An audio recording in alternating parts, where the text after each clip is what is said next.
Guys, അപ്പോൾ ഇന്നൊരു night cooking വിശേഷമാണ്. അപ്പോൾ അമ്മ നല്ല അട്ടിപ്പൊളി മുളകുടച്ചതും കപ്പയും ഇവിടെ സൈഡിൽ റെഡി ആയിക്കൊണ്ടിരിക്കുന്നു. ഞാനും കൊച്ചുകൂടി ചിക്കൻ 65 ഫ്രഞ്ച് ഫ്രൈസും ഉണ്ടാക്കാന്ന് വിചാരിച്ചോ. അപ്പോൾ അതിനിട്ടൊരു മസാലയൊക്കെ ഇട്ട് നന്നായിട്ട് അങ്ങോട്ട് മിക്സ് ചെയ്തു. ചില ദിവസങ്ങളൊക്കെ ഡിന്നറിന് ചിലപ്പോൾ 1-2 കറിയേ കാണത്തുള്ളൂ, പക്ഷേ ചില ദിവസം കുറേ ഐറ്റം കാണും. അങ്ങനത്തെ ഒരു ദിവസമാണ് ഇന്ന്. നമ്മൾ ഏതാണ്ട് ഒരു 3 മാസത്തോളമായി നമ്മൾ ഈ ഒരു എയർ ഫെയർ ഉപയോഗിക്കുന്നു കേട്ടോ. നമ്മൾ ഇതിനകത്ത് മെയിനായിട്ട് നമ്മൾ ചിക്കനും ഫിഷും അതുപോലെ തന്നെ നമുക്ക് ഫ്രഞ്ച് ഫ്രൈസ് ഒക്കെ ഫ്രൈ ചെയ്യാനായിട്ടാണ് ഉപയോഗിക്കുന്നത്.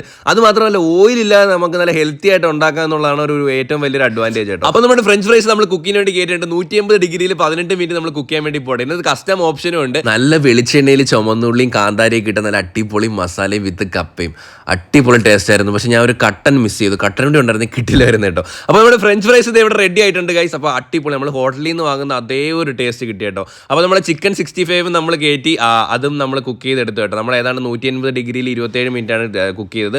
അപ്പോൾ 65 റെയർ ലെവലായിരുന്നു, നല്ല മസാലയൊക്കെ പിടിച്ചിട്ടുണ്ടായിരുന്നു. അപ്പോൾ ഇന്നൊക്കെ ഇത്രയേ ഉള്ളൂ.